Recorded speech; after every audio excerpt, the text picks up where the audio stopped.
Guys, আজকে আমার eyebrow ভাত মানে হঠাৎ করে সব কিছু মানে তোড়জোড় হয়ে গেছে। আমরা বিয়ে করে নেবো বলেছিলাম বলে জন্য বাড়ি থেকেই দিচ্ছে তাড়াহুড়োর মধ্যে। আর আমি প্রথম পর্ব খেয়েছি আমার দিদির বাড়ি কেষ্টপুরে গিয়ে, আর আজকে আমি আমার কাকিমার কাছে খাচ্ছি।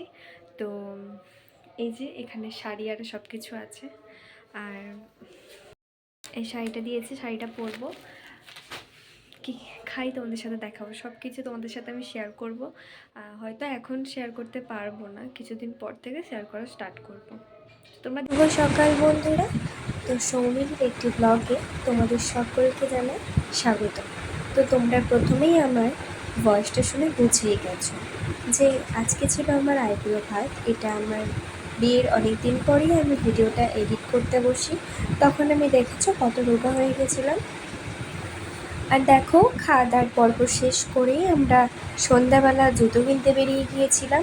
আর একটা কথা তো বলাই হয়নি, তোমরা হয়তো ভিডিওগুলো দেখেছো, তো আমি আরেকবার বলে দিই যে আমার আর আমার দিদির একসাথেই কেনাকাটি শুরু করেছি। দেখো, এখানে ব্লাউজও দেখছিলাম, আর তারপরে সব কিছু কেনাকাটির পর আমি চলে এসেছিলাম আমার বৌদির বাড়ি রাত্রেবেলা আইব্রো ভাত খেতে।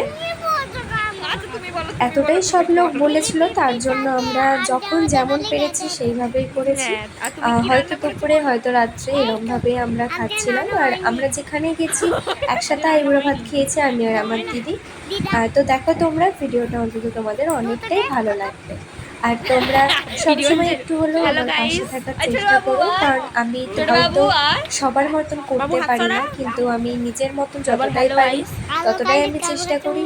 তো এখানে আমার ভাইপোর কথাগুলো শোনো। আমাদের বাড়িতে আইবুড়ো ভাত তোমরা ভিডিও দেখো। একটা জিনিস আমি বলছি, কত রোগা হয়ে গেছিলাম বিয়ের আগে। আমি এতটাই মানে চিন্তা হয়ে গেছিল যে মা বাবাকে ছেড়ে চলে যাবো, কত কান্নাকাটি বাড়ির মধ্যে।